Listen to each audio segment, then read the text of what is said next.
एक गांव में एक चरवाहा बालक रहता था। वह रोज अपनी भेड़ों को लेकर जंगल के पास स्थित घास के मैदानों में जाता। वहां वह भेड़ों को चरने के छोड़ देता और खुद एक पेड़ के नीचे बैठकर उन पर निगाह रखता। उसकी यही दिनचर्या थी। दिन भर पेड़ के नीचे बैठे बैठे उसका समय बद ही मुश्किल से कटता था। उसे बोरियत महसूस होती थी। वह सोचता कि काश मेरे जीवन में भी कुछ मजा और रोमांच आ जाए। एक दिन भेड़ों को चराते हुए उसे मजाक सूझा और वह जोर जोर से चिल्लाने लगा, भेदिया आया, भेदिया आया। वहां से कुछ दूरी पर स्थित खेतों में कुछ किसान काम कर रहे थे।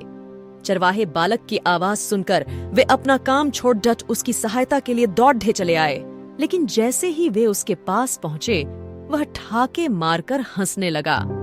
किसान बहुत गुस्सा हुए, उसे डांटा और चेतावनी दी कि आज के बाद ऐसा मजाक मत करना।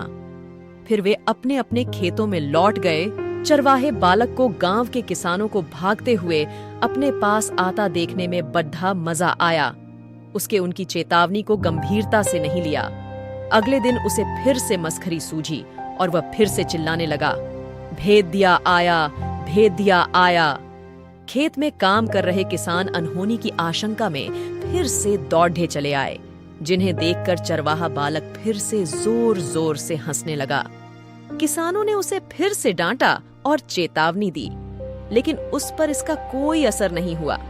उसके बाद जब तब वह किसानों को इसी तरह भेदिया आया, भेदिया आया कहकर बुलाता रहा। बालक के साथ कोई अनहोनी न हो जाए, ये सोचकर किसान भी आते रहे, लेकिन वे उसकी इस शरारत से बहुत परेशान होने लगे थे। एक दिन चरवाहा बालक पेड़ की छाया में बैठकर बांसुरी बजा रहा था कि सच में एक भेदिया वहां आ गया। वह सहायता के लिए चिल्लाने लगा, भेदिया आया, भेदिया आया। लेकिन उसकी शरारतों से तंग आ चुके किसानों ने सोचा कि आज भी ये बालक उन्हें परेशान करने का प्रयास कर रहा है, इसलिए वे उसकी सहायता करने नहीं गए। भेदिया उसकी कुछ भेड़ों को मार कर खा गया। चरवाहा बालक दौड़ते हुए खेत में काम कर रहे किसानों के पास पहुंचा और रोने लगा, आज सचमुच भेदिया आया था। वह मेरी कुछ भेड़ों को मार कर खा गया। किसान बोले, तुम रोज हमारे साथ शरारत करते हो। हमें लगा कि आज भी तुम्हारा इरादा वही है। तुम हमारा भरोसा खो चुके थे, इसलिए हम में से कोई तुम्हारी मदद के लिए नहीं आया। चरवाहे बालक को अपनी गलती का एहसास हुआ और उसने प्रण लिया कि वह फिर कभी झूठ नहीं बोलेगा और दूसरों को परेशान नहीं करेगा। सीख बार बार झूठ बोलने से लोगों के विश्वास पर चोट पहुंचती है और उनका विश्वास टूट जाता है। किसी का विश्वास पात्र बनना है तो हमेशा सच्चाई के साथ रहिए।